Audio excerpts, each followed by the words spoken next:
Okay, good afternoon, everyone. I presume you can hear us okay? Thanks for your patience and sticking around. This is our last session of forums for in this ForeFlight sponsored Pavilion 7, and hopefully you're here for optimizing your iPad. We do have a number of other sessions that we did. We actually did, I think, 16 sessions here this week, and if you're interested and haven't already attended those, they'll be put out on our video page, and I'll give you the URL here in a second.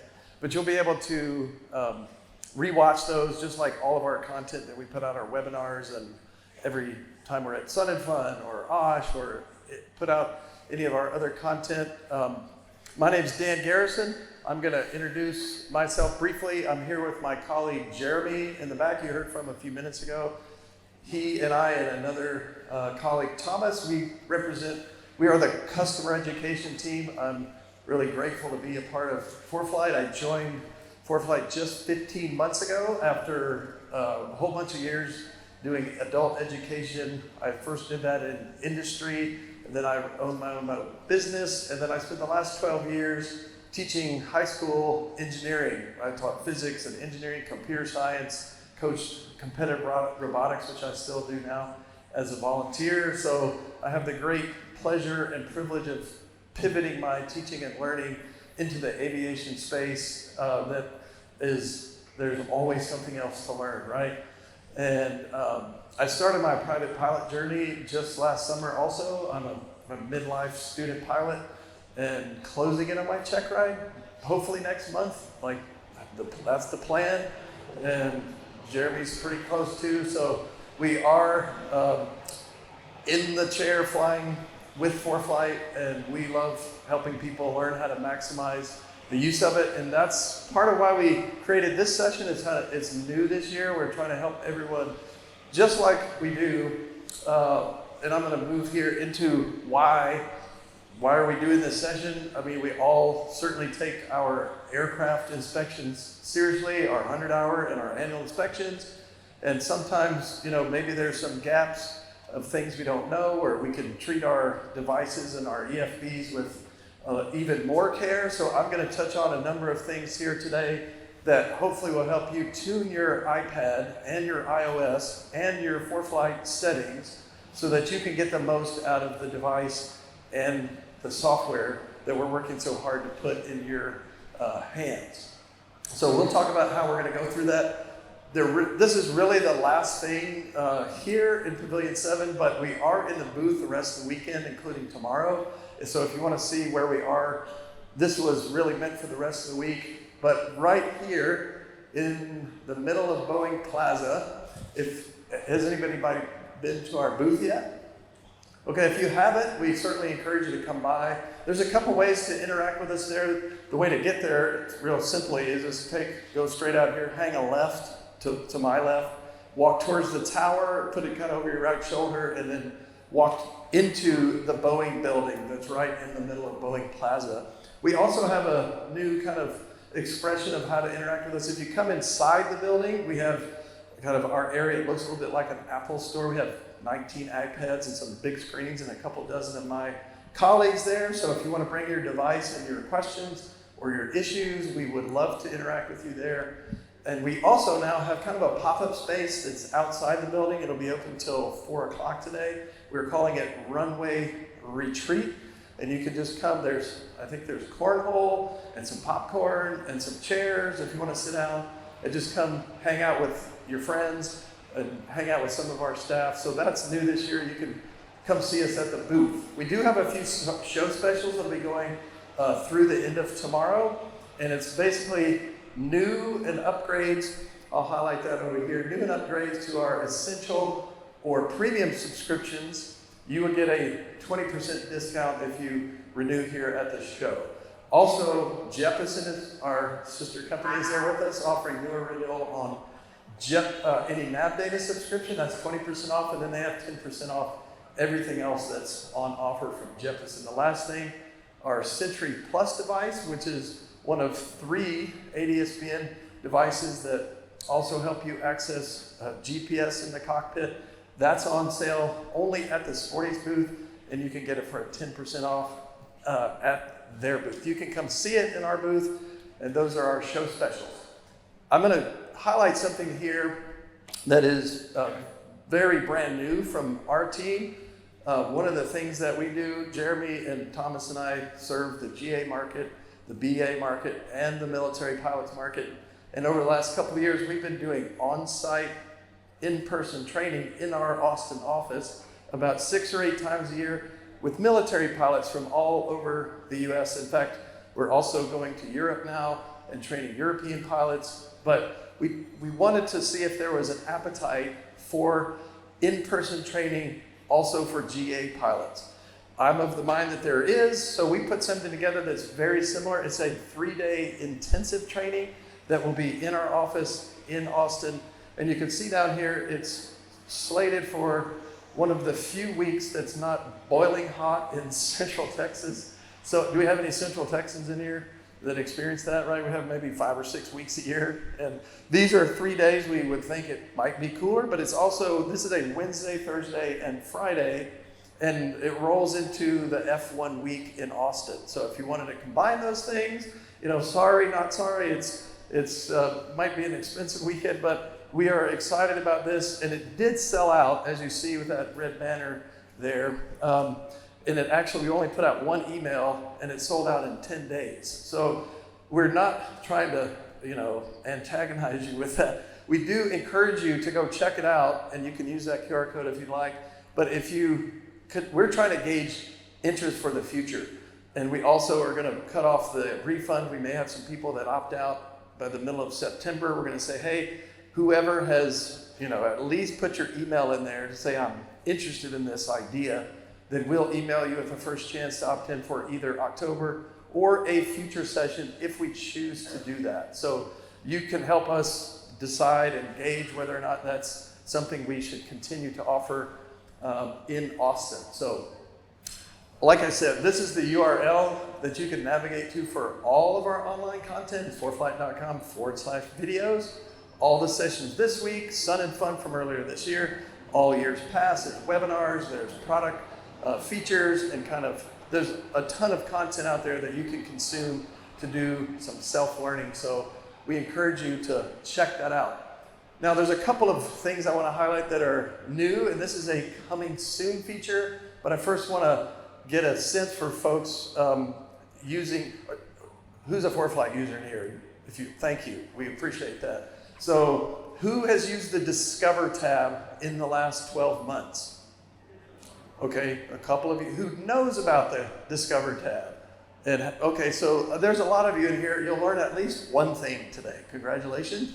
All right, this is a coming soon addition to the Discover tab that we we debuted it at OSH last year, but in my time interacting with pilots in lots of different contexts since then, most people are not aware of this, so we're calling it out. It's a really great resource, and pretty soon we're going to roll out maybe the next release. This part right here where it says what's new.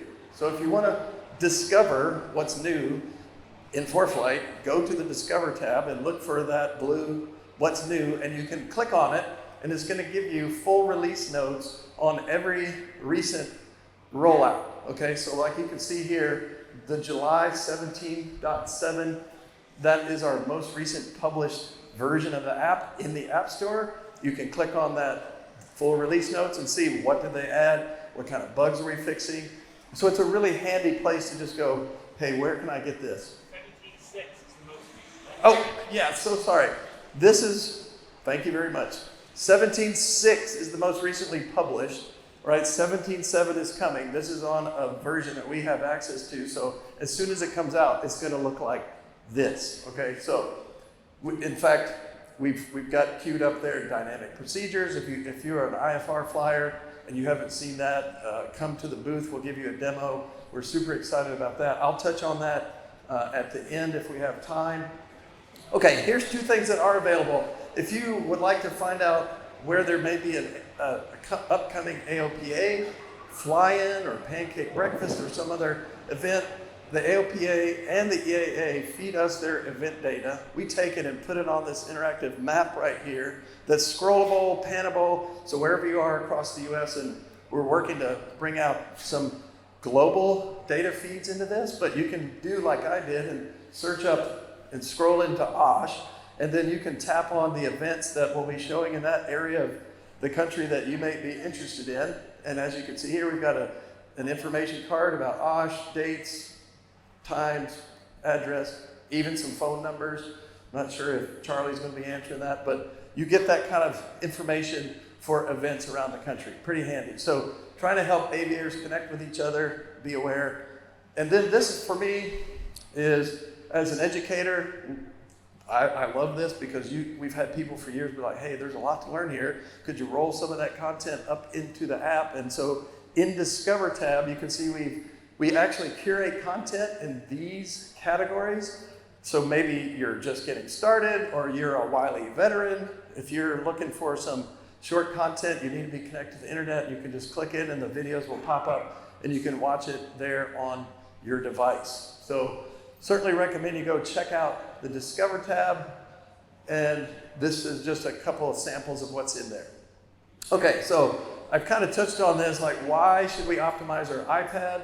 Well, we see a lot of common issues with people, keeping track with the iOS, and what are some settings that might be useful, and how do I keep track of ForeFlight? There's a lot of things there's just a lot to keep track of in this day and age with technology and devices. So I'm going to touch on some that are most relevant and the problems that we see with many folks. And then we're going to use then we're going to talk first. We're going to start right here with this subscription, because what I'm going to show you, just want to make clear that regardless of whether you're any one of these 3 subscription levels, which by the way, we've recently changed the names, you may have noticed that, right? We're trying to help right size the language with how people use and may want to use the app. So it's gone to Starter, Essential, and Premium, but everything I'm going to talk about in this session will be available and applicable to anyone at any level of your subscription. So if you're not sure which subscription is best for you, maybe you're evaluating ForeFlight for the first time, like, I don't know if I want to use ForeFlight, or maybe you are and you're trying to decide if you need a different subscription. We do have a subscription advisor tool right on the internet, and you can just search up subscription advisor and ForeFlight. It'll take you to kind of a short quiz, and then it'll help you answer that question, which one is best for you.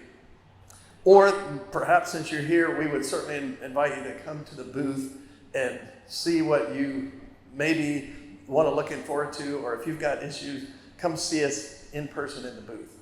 So here's what we're going to walk through today. This is a checklist, like every good aviator, we love our checklist, or maybe we don't, but this is what we're going to walk through, right? We're going to start with kind of a rubric on how to choose the best iPad. We'll make a couple of recommendations and give you some tools to help evaluate that. Then we're going to spend a bit of time looking at what we would consider essential iOS and ForeFlight settings, and we'll be moving around the app. So if you care to follow along, you can pull out your device. You certainly don't have to do that. We are recording this, and it will be available with what you're seeing here on the screen if you'd rather just like listen in and not feel like you have to take notes, but some of you may want to follow along. And then we'll move into avoiding and handling a couple of pretty major in-flight issues. And by the way, none of this is going to be exhaustive. We're going to do the best job we can here in the time we have to give you some of our best recommendations. Then we'll talk about connectivity and avionics integration. I'm going to point you to several resources for self-service in that space, but also how you can get help directly from ForeFlight if you have connectivity issues. Then we're going to look at some essential accessories that will be relevant to the world of your devices, including especially your iPad. And then we'll finish with what is kind of an annual iPad checklist. Okay, so to be clear, just as we're moving around in the app, just keep an eye on the tap finger and that magenta box. That's what I'm going to be using to kind of call your attention to different parts of the screen. So that's what we're going to get started with.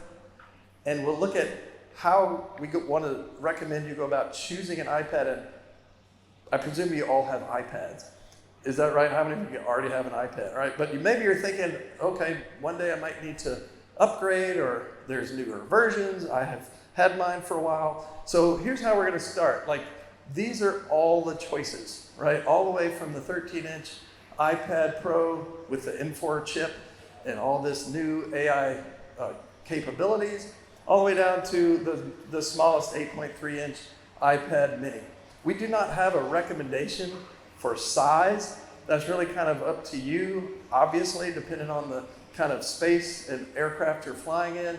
We'll talk about some that are most popular and what most people perhaps use in different cockpits, but whatever you do, here's one recommendation that I got from our team leader, and I thought it was pretty useful because as I was trying to figure out which iPads am I going to use, do I need a new one?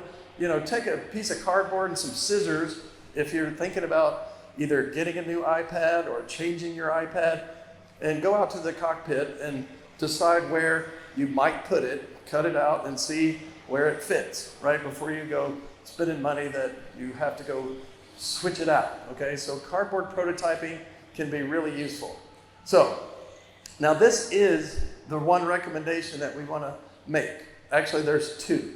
First, we recommend that you obtain the iPad version that has the Wi-Fi and the cellular chip on it. Now, why is that important?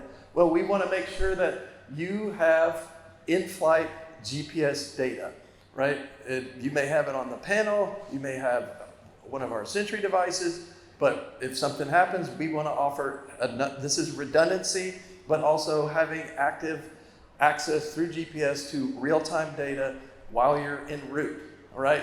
So the second recommendation we have is on size, right? 256 gig, and maybe no one in here is going to download every single piece of data on all of our subscriptions around the world. But if you get 256 gig, you will have all the room you need for that and everything else you may be doing with your iPad, whether it's music, photos, and any other apps. So that is our best recommendation for storage.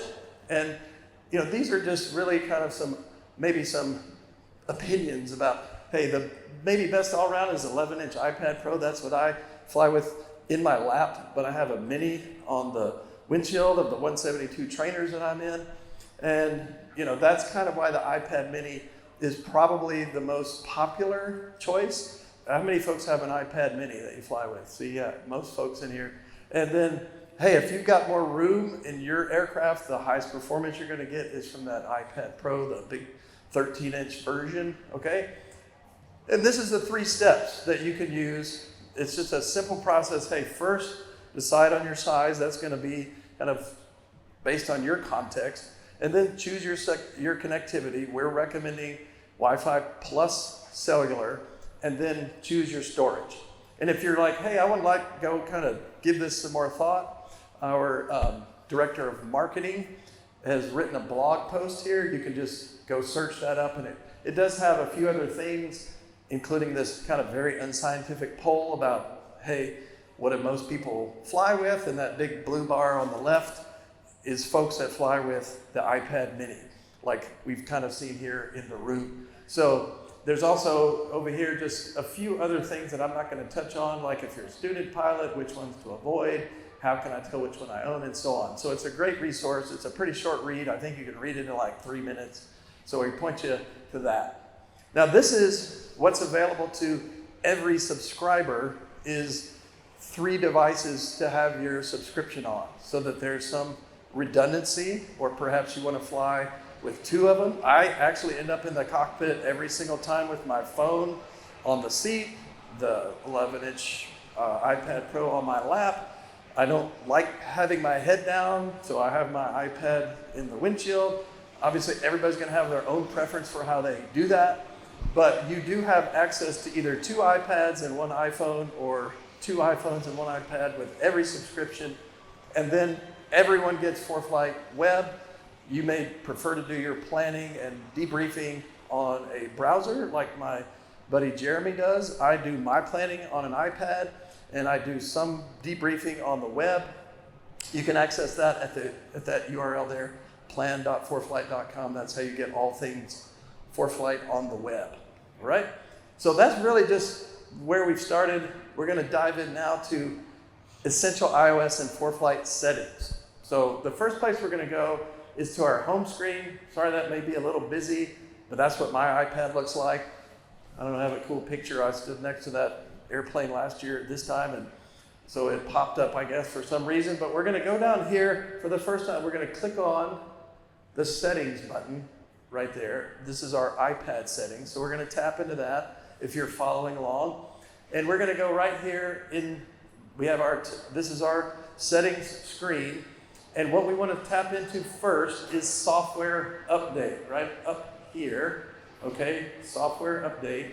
And we're going to talk about how do we make sure that we have our iOS up to date, right? This may be familiar to everyone, but we want to make sure we find this out a lot, that people are on old versions of iOS for whatever reason, and that precludes them from taking advantage of some features that rely on the latest version of iOS. So we want to make sure that everybody knows how to do that. So you can see here, this was me updating to iOS 18.3.2. This is where you do that. But we're going to talk about something that is a recommendation here up at the top where it says automatic updates.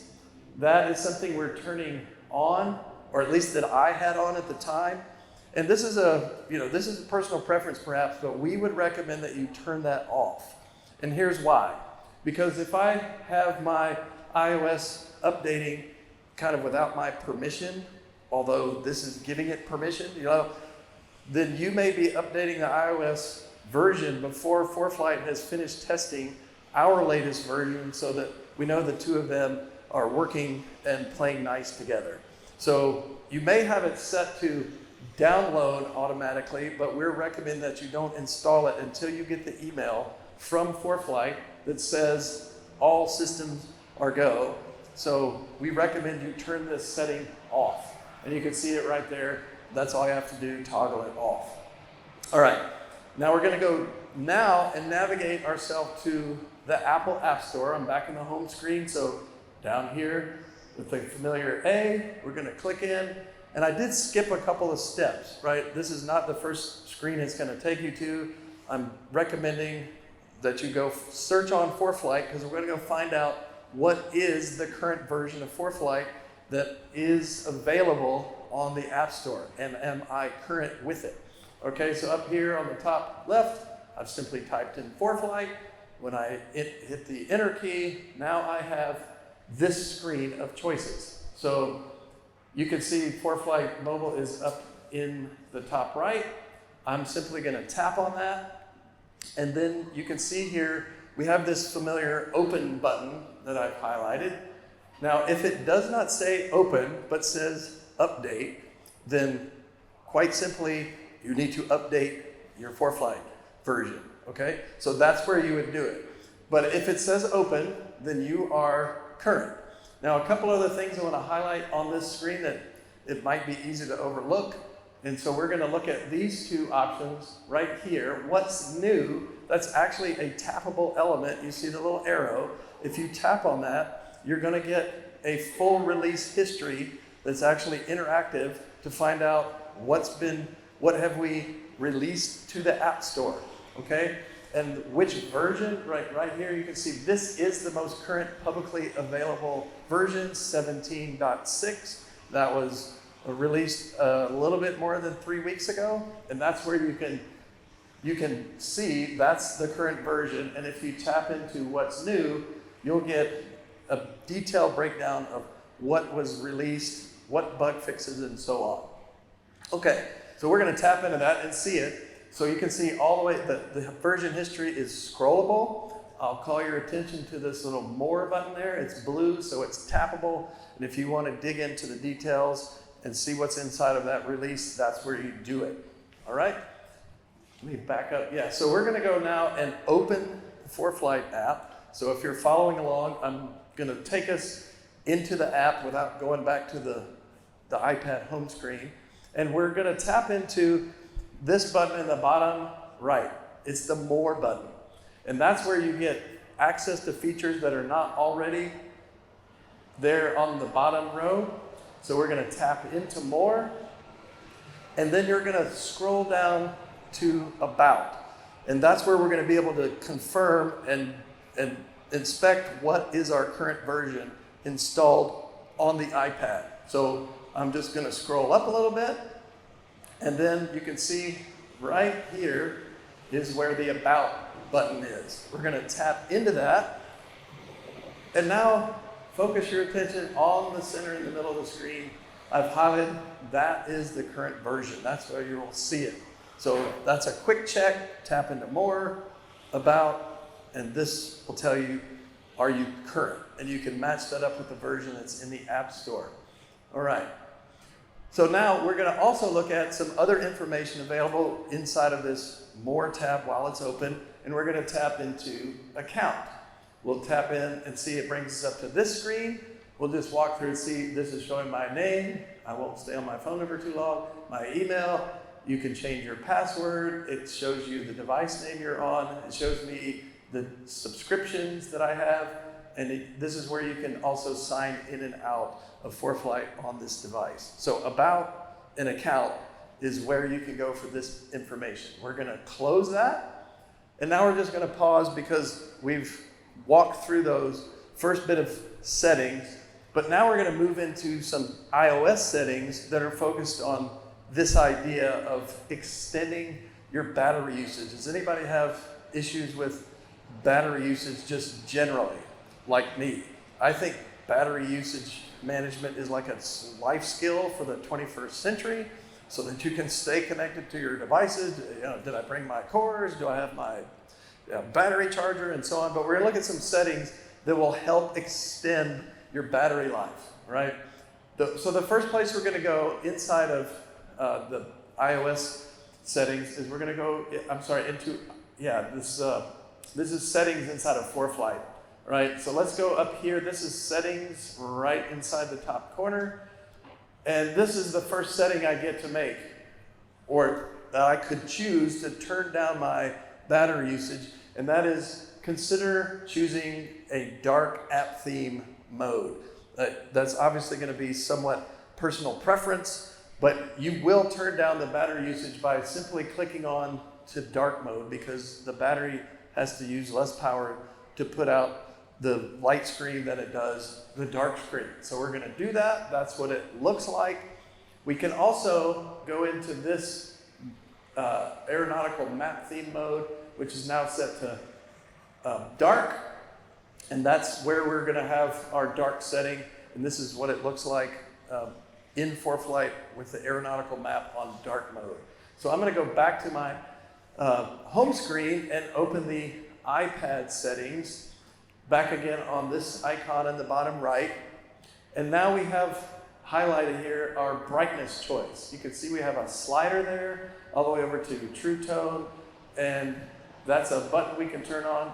But all I have to do here simply is take that slider and move it to where it works for me, right? That may be different on the time of the day, what kind of cockpit you have, where you put the device. So that's something to slide around and play with until you get it. I'm simply demoing that you can move it around, okay? So we're not necessarily saying you need to put it at 50% or 80%, right? Just like you may be going from 2,500 RPMs, you know, and you may need 2,300 to slow down. We're just saying, hey, this is where you can change your brightness. Okay, another place to do this, and I did skip a step here, but at the top right corner of your device, you can simply pull down this control settings set of options, okay? And what's not obvious here is that there's some other ways to utilize this, but the first thing I want to call your attention to is this brightness slider. This is a screen brightness slider that's just tagged to the iPad. Before I was showing you, you can choose dark mode in ForeFlight. Here I can, again, adjust this. I'm not necessarily recommending that you turn it down, but all you have to do is swipe that and it'll take it down to the level that you prefer and need when you're flying or perhaps when you're simply using your device. So The other thing while we're here, I want to highlight some ways to customize this control center. And I have to give a shout out to my son, because he's the one that showed me this a while ago, but it's not that obvious. If you see that little plus and Wi-Fi button up there, that's where you can add different tools to your control center, based on your personal preference. So if we click on that, we're going to see that down here at the bottom, we've got basically, I can delete some of these with the minus little tag on each of those, but it's kind of hard to read, but it says this is where I can add a control, right? So I'm going to just demonstrate adding 2 controls that are really useful when it comes to our battery usage. And one of those is going to be the low power mode, okay? So we're going to tap on that and see that I get basically a menu of options that have all sorts of choices. I can add voice memo button, dark mode, which we'll look at in a minute, can change the text size, add a flashlight, and so on. But the one I want to highlight is that low power mode. It just shows kind of a battery on low power, and if I tap on that, it will now add it to my control center, okay? So it's like, hey, I just added that. The only thing I have to do now is just tap anywhere on the screen, and I've now added that to my control center, okay? Another way that I can save some battery is go here in the iOS settings and change this from light to dark mode. So we're not doing this inside of ForeFlight now, we're doing this inside of the iPad settings, and we click on that. That's one way I can do it. But I'm gonna go now back to picking another icon. I've skipped the step of adding it, but this icon right here is the dark mode icon. So there's actually 3 different ways you can put the iPad in dark mode. One of them is adding this button so you can toggle it on and off. Another one is with that tap option. So we're just going to tap on it. That's what it looks like, right? So I have my control center option. I can also ask Siri to do it for me, which might be the simplest as long as she'll kind of pay attention to what I'm saying. Sometimes that doesn't work for me. I don't know if I'm the only one, but you can just go, hey Siri, put the iPad in dark mode. And if she pays attention, she'll turn it on, okay? And there's another way we can do that with this automatic. You can see I chose that, but this button right here on this automatic option will let me customize when it automatically goes into dark mode, right? Maybe you want that to do that when you're like going to sleep, so you have a dark mode, or maybe you want it to be that way during the hours that you're flying. So we can click that option on. And then there's actually a further option to customize when that automatic setting would happen. It's currently set from light until sunset. If I click into that option, I get these choices. I can do a custom schedule. I can set this from sunset to sunrise. So know that you have that option. In this case, I chose the night shift from 10 p.m. to 7 a.m. to automatically move to night mode. Okay, you can see that right there. Once I tap into that, this is where I can customize the hours if I'd like to. But I'm going to call your attention to this. This is maybe a little bit more kind of esoteric option. It's a color temperature slider. And that's really going to be kind of you using that slider to find out what do you want the iPad to do with colors and how maybe your eyes work best with color schemes on the iPad. So again, it's something to customize, and it's not necessarily going to save you battery life, okay? So that's something to consider. We're going to go back in here and look at a different option that a lot of folks I think are not maybe aware of. I wasn't in preparing for this. If you look down here, there's this option called background app refresh. So you do have the choice to tell the iOS with the apps that you have on your iPad to either automatically or not automatically update them when the App Store gets a new version. Now, if you leave that on, and perhaps you're in the airplane and you go, hey, I just want my iPad working on ForeFlight, and that's it, right? And not be worried about taking up memory and using battery to be downloading things while I'm in the air.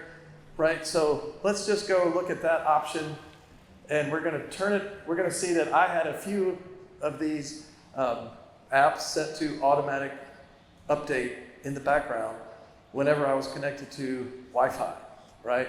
So we're going to click in and see that this is where I can choose when and how and if I update any apps in the background at all. So we'll click into that. You can see I've got 3 choices. I can turn it off. I can say do it when I'm on Wi-Fi. I can do it when I'm on Wi-Fi or cellular because maybe I have an unlimited plan and I don't mind when that happens.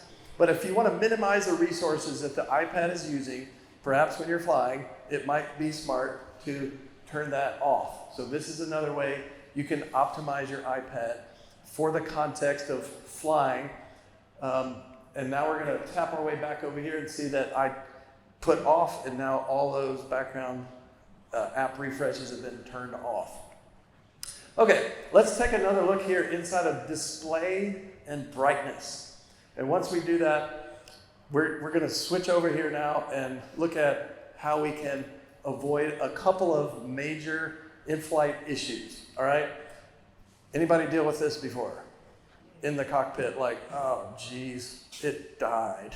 That never happens to me, except often, right? So there's a pretty simple solution to this, because we certainly don't want our device dying while we're trying to use it while we're flying.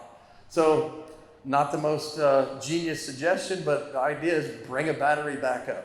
And this is just one suggestion. There's actually devices out there that will let you plug in 3 devices to one backup battery at one time. So maybe you put your Sentry and both of your iPads updating. Okay, this is another major, I would say, in-flight issue that happens depending on where you fly. I fly in North Texas, and I had my iPad overheat at 9 o'clock in the morning one day. So this may not apply to you, but, and I'm not, just disclaimer, I'm not necessarily recommending this particular product line, but there are cooling cases out there that you can purchase, right? I'm going to tell a quick story because a friend of mine that I have in Central Texas, he's actually building a brewery in Fredericksburg, but I was visiting him recently, and he's got a big dually on his property, and I went to get into the passenger seat, and this paper plate fell out on the ground. It was kind of all crumpled up. And I was like, hey, do you need this? And he was like, oh, yeah, that's my sunshade for my iPhone that he puts on the truck. So that's kind of the low-tech way to do this. If you want to spend a little money, you can buy a cooling case, right? He's like, oh, yeah, man, it works really good, right? So, and this guy is a former Microsoft, product manager, and he's a pretty smart guy, and he's over there using a white paper plate. So anyway, cooling cases, that's the solution perhaps. And it's also perhaps where you put your device. Like when I'm pre-flighting and the sun's already up and blazing down, like it will be next week when I'm back home in McKinney, like I don't put my iPad in the windshield until it's time to go because I don't need it sitting there soaking up. And I sometimes put the checklist over in the side of the windshield and get some, some blockage, or maybe you use the sunshade. But obviously location is another way to help solve this problem. Okay, so we're going to move on to connectivity and look at how we can help you with your avionics integration. And I'm mainly going to point you to some self-service resources and then how you can get some live support from us with that, okay? But first, the main connectivity that we want to, again, I'm just coming back to the cellular chip, right? And if you have the cellular chip, you want to make sure you just go into your settings, and if you have cellular data, well, guess what? It'll say it right there. We're going to scroll down and see right here. Whoop, there's a issue that we've seen a couple times even this week with folks either kind of for whatever reason, maybe inadvertently, turning off ForeFlight's access to cellular, even if you have it. So we want to help you avoid that. Okay, so that is a pitfall. There was a husband and wife that came to the booth and they're like, hey, his works and mine doesn't. What's up with that? And we just dug in and found out that this is what was going on, right? So down here where it says apps, we're in the settings, and we're going to go look at which apps, and in this case, I want to make sure there's ForeFlight. We're going to tap into that and see that right down here is where I can turn on and off access to ForeFlight to our cellular data. All right, so if you want access to cellular data with ForeFlight, make sure you turn the button on. We would recommend that setting so that you get all the benefits of GPS in the cockpit while you're flying. And that's why you bought the chip with cellular, okay? All right. Now we're going to tap back into ForeFlight, okay? And I did this so that we can take a look. We're going to open up the More button. Oh, and we're going to look at our devices now, okay? We're going to tap into that. And this is, if you have no current devices connected to your iPad, it will have a blank screen. I'm going to use connecting a Sentry as a use case to see what can you do using the device tab, and we'll add the Sentry connected on Wi-Fi, and you'll get this data card right here that is tappable and has a number of tools. It's not just an icon saying, yeah, we're connected. If you've never tapped on it, you'll see when we tap into it, we get a chance to scan the status of all sorts of data. I'm going to scroll down and show you something, and maybe everybody's seen this, but down here we have a bunch of diagnostic tools, and you see, every time you see blue text inside of ForeFlight, that means this is tappable or editable. And if you ever have device connection issues that require you to reach out to our support team and get some live help, they may ask you for some diagnostics.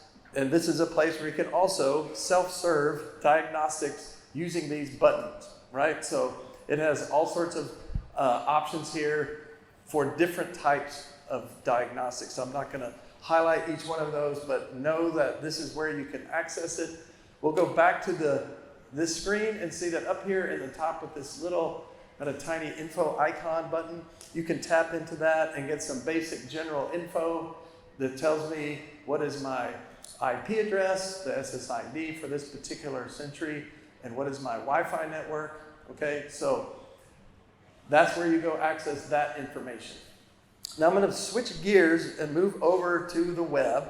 So we're on a browser here at a resource in ForeFlight that's available to this, from this URL, foreflight.com/connect. And what we're looking for is resource to help me configure my avionics connectivity to ForeFlight Mobile. And you can see the entire ecosystem here that's available. Obviously, we have connectivity to all these vendors, including our own Sentry.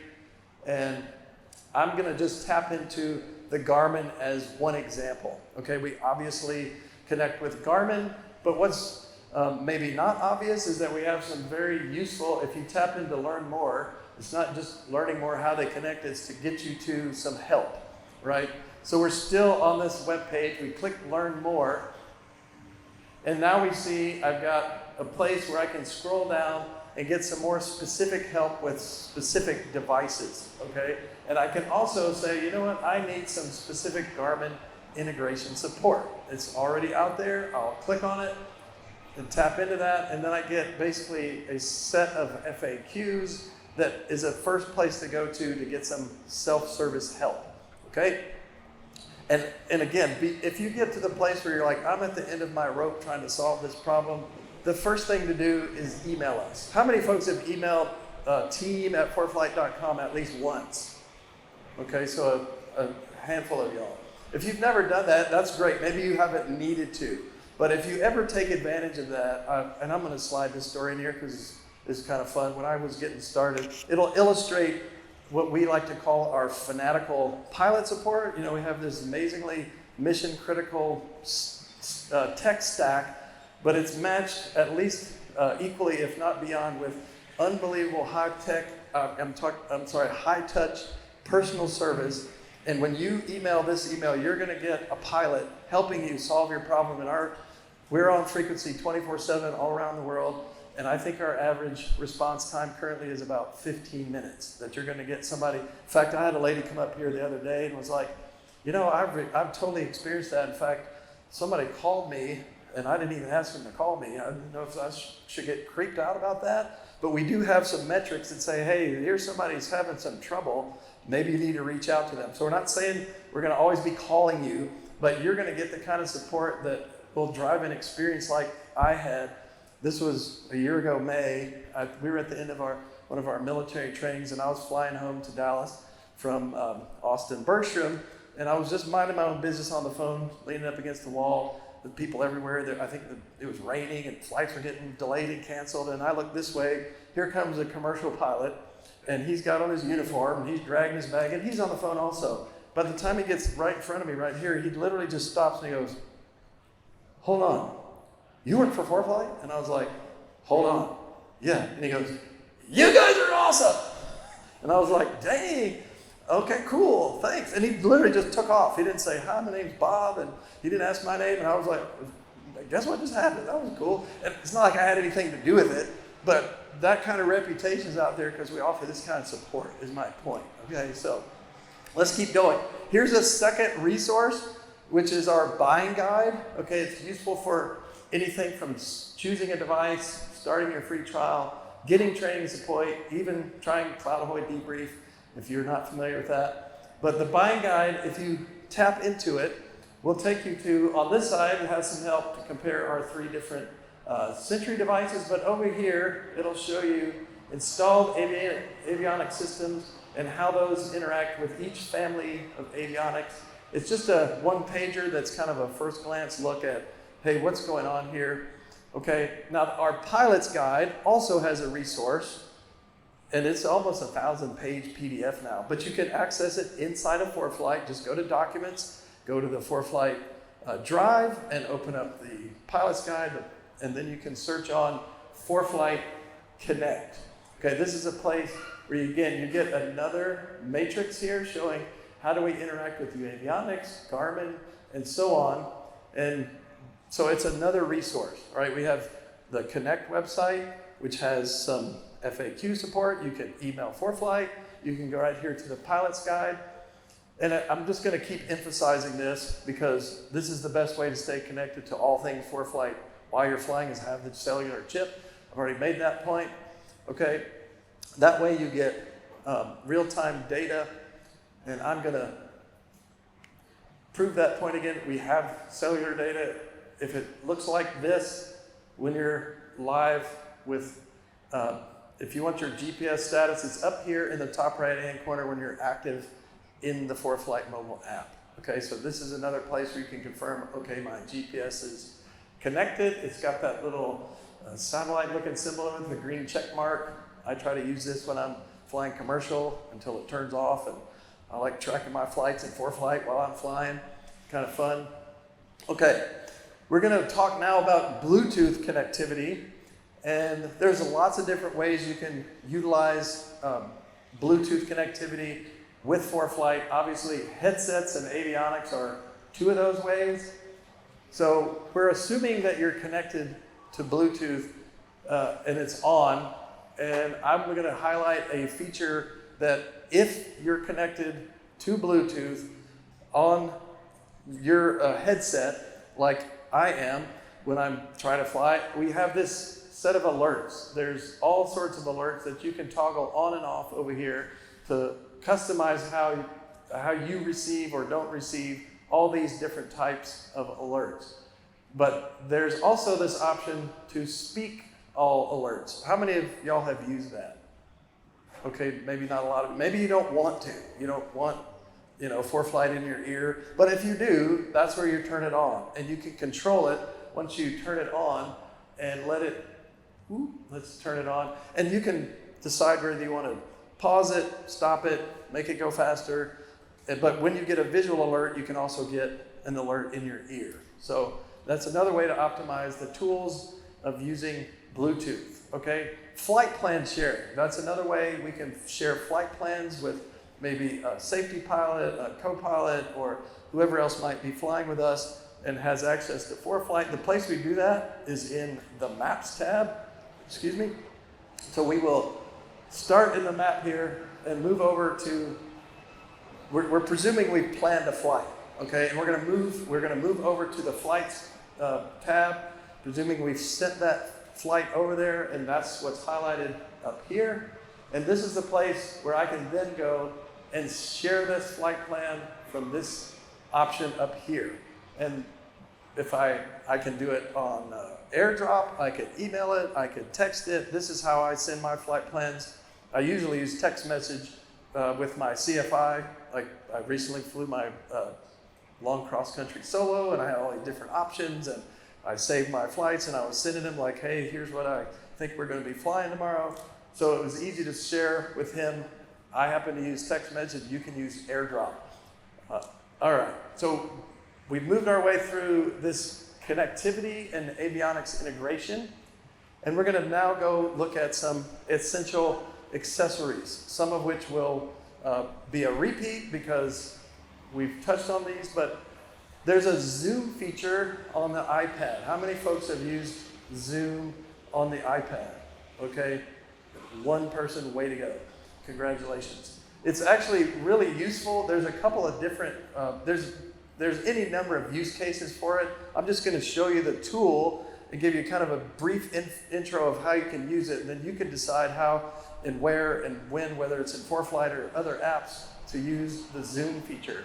So we're going to tap back into the settings of my iPad, and right there I see at the top I've got zoom, and that's inside. I've stepped into accessibility. That's where you find the zoom button, right? So tap on accessibility, and up here is the zoom. And let's just read that for a second. The zoom magnifies the entire screen you can double tap 3 fingers to zoom. You can drag 3 fingers to move around the screen.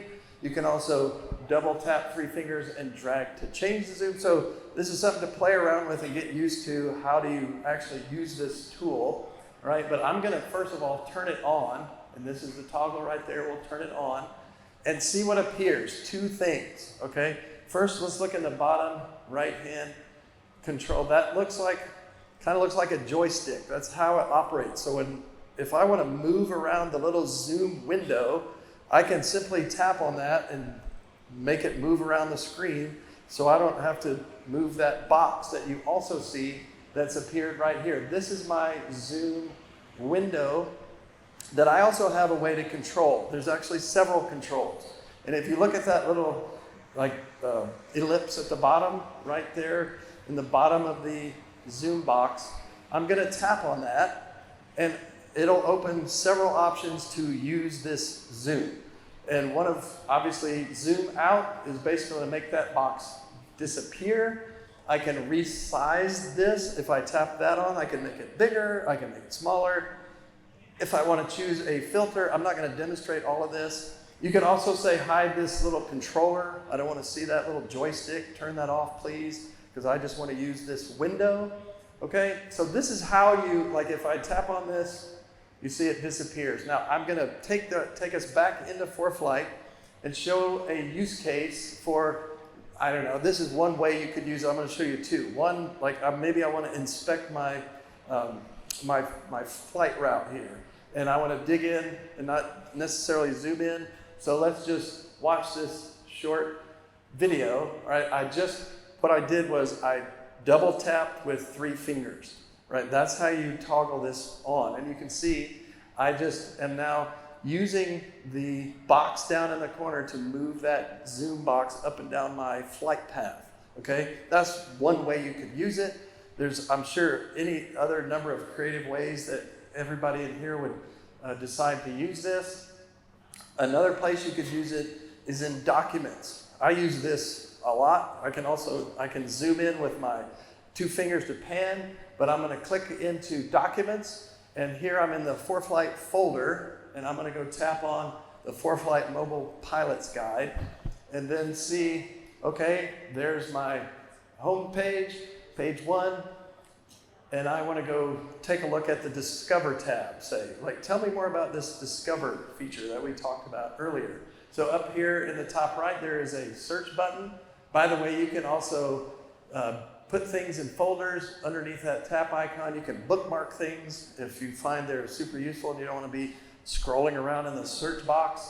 We're going to do, what I did was say, I searched on the beginning of Discover, and then I see, oh, I get some options here. So I'm going to then tap in, and it'll take me here, and all of a sudden, I don't know about y'all, but my eyes don't work with that.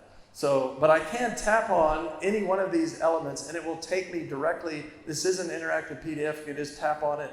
So I'm going to tap on it, and it takes me there, and I'm like, well, I don't know if I can read that. So triple tap, oops, let's back it up here. Triple tap, and it automatically zooms, okay? So just a kind of a, I don't know, pro tip or a hack that you can use if you want to make the text get bigger. Okay, now here's another essential accessories resource if you're looking for help around ADS-B and other GPS receivers.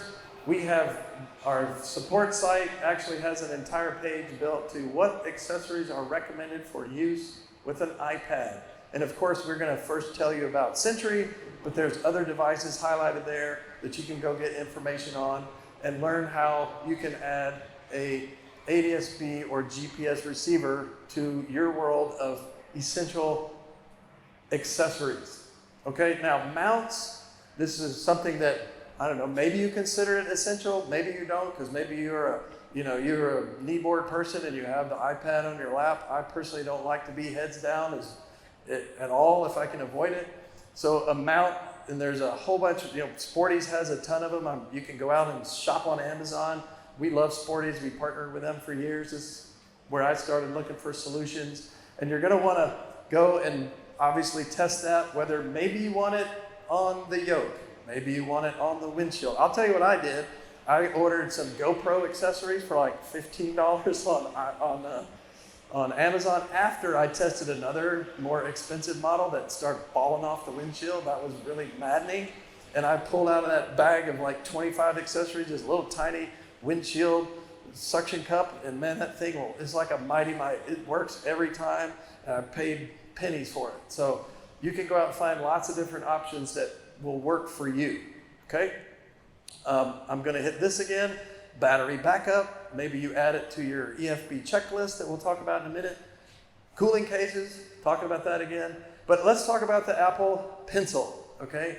You can draw on the screen, obviously, on an iPad, but the Apple Pencil, way to be a little bit more precise. This is me showing an example when I've called up. I'm in the plates option. This is my home airport, McKinney National.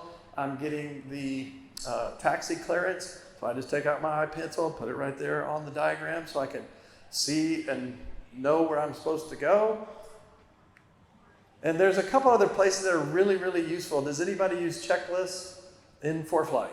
Okay, so a lot of us are maybe used to using laminated cards or a book or whatever it is. But we do have several checklists that are useful. The one that I use every single time I fly is this. I open a new scratch pad, and you can see right there in the middle is an ADIS template.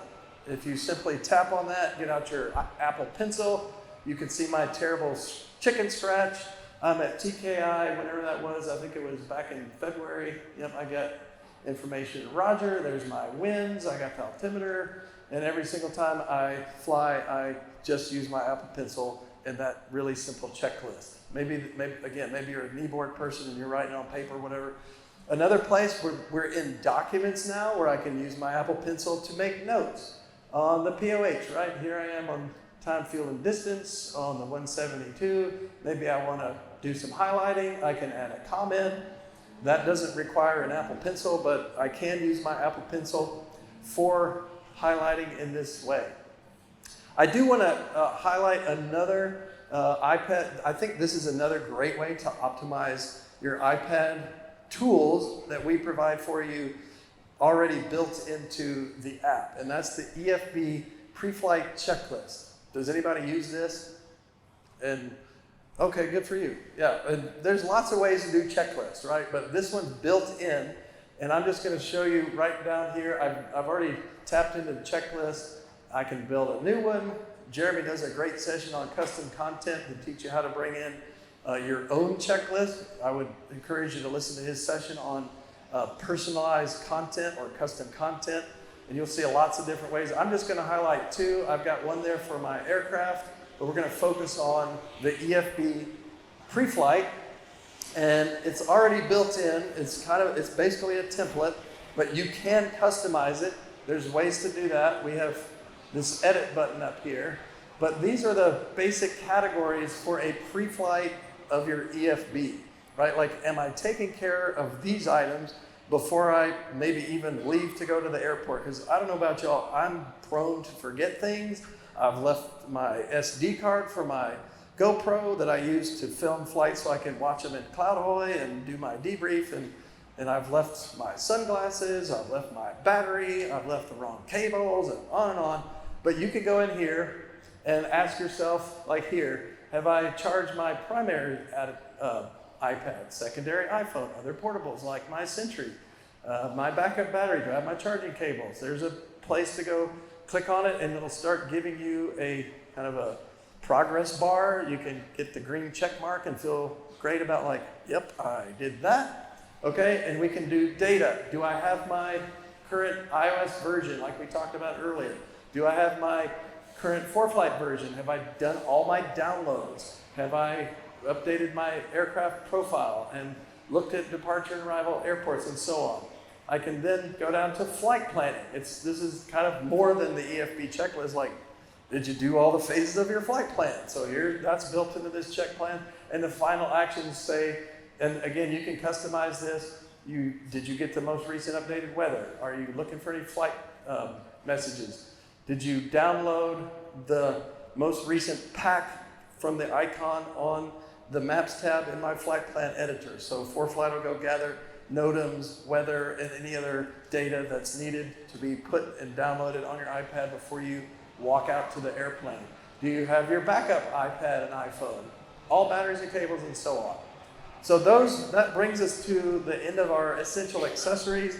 I do have some other material that it looks like we have time for, but I next want to give you this checklist that's certainly not exhaustive, but it's something that you can, and I'm really curious, how many folks have restarted their iPad in the last 30 days? Okay, congratulations. This is something that, monthly, there's no magic number with monthly, probably even more frequently might be useful. It helps clear the cache, and you can make sure that your iPad is fresh, ready to go. Update your iOS, delete unused apps, and so on. We can see all these, optimize your control center. So take this for what it's worth. You can build your own, but these are some recommended steps, all right? I do have some kind of bonus feature material that I'm gonna offer here in these last 6 or 7 minutes. And this is really pointed at, do we have IFR pilots in here? Anybody fly IFR? Okay, awesome. So who's seen dynamic procedures in any way, shape, or form? Like, did anybody see the email, the video, social media? Okay, some of you haven't maybe seen it yet, so we encourage you to come to the booth for a more in-depth demo. I'm simply going to describe it here very briefly. This is a tool we've been working on for years, and we're super proud to be basically rolling it out, at least announcing it here at OSH. We have about, 2,000 beta pilots that are currently using it. We're saying it's going to be released to all users for a 90-day period. It's currently, we're calling it on short final post OSH. So sometime in the very near future, don't want to give you a date per se because it's got to go through some final quality testing, but it is in use in cockpits already. And this is what we're calling our dynamic procedures. So once you've built a route, as long as you've picked using our procedure advisor, a final approach, and it has a final approach fix in there, whichever one you have, like you can see right here, we've got this RNAV approach to runway 35. And this, I think this route was from, this is what I was demoing earlier this week from McKinney over to Little Rock. Let me back up. Once you have done that, ForeFlight will pop up over here on the side, this panel of basically simplified information for that final approach, right? It has the approach fixes and altitudes and the comms, it has the notes, it has a button it doesn't show everything here, But we certainly, if you're an IFR flyer, come let us show you. It'll take us maybe 4 or 5 minutes and you can answer questions. But stay tuned to your email. Soon it will be rolled out for everyone to give it a try for 90 days. And all essential and premium level subscribers will have access to that new feature coming soon. Okay, how many of y'all have ever heard of or used Cloud Ahoy? Wow, not a lot. Okay, that is an app and a company that was built that ForeFlight bought a number of years ago, and its purpose was debriefing post-flight, and it has a bunch of data and analytics to look at every phase of your flight. It kind of gives you scores, and you can take it right down to the detail. Like I'm looking at how bad I am at steep turns, and it shows me why, right? So what's happened with our ForeFlight track log and debrief team is they're taking that Cloud Ahoy engine and rolling in those tools and features, and it's available on ForeFlight web, and you get there by plan.foreflight.com. And what I'm showing you here is the basic layout. So this is a series of flights that I think are recorded on Jeremy's flight history, and you can see the color-coded flights there that basically say, man, he's done a lot of green flying. It actually gives a score. It's kind of saying, hey, how did you do based on all the different phases of flight and maneuvers that you were participating in. It sorts it down to these color-coded scores. You come over here, it gives you a card of basic information with the score. It says, it looks like you might have flew one instrument approach, one landing, and a summary. And you can edit this the way you do that. We'll show you in a second. This was a flight from, looks like Tampa to Austin that I think he took as a track log from a commercial flight, and so it wasn't his personal flying, but it thought he was flying a different aircraft, right? And so it gave a different score, and so he went in, and you can see, we'll show you right here, this is where you can edit that data to say, hey, I need to make sure this is all accurate, okay? So I just have a couple minutes. I'm gonna breeze through the rest of this. The debrief tool is available right here from this button. And when you click into it, we have a different flight showing here that we've got scores all along the way here from the approach and takeoff, his descent, and so on. And you can toggle into lots of other data layers here. And this is a great tool to basically reflect on your flying to help you get better at flying, okay? So I'm gonna cruise through this so we finish on time. I bring you back to this. This is coming soon to learn what's new at any time. Make yourself familiar with the Discover tab. We don't really need that anymore.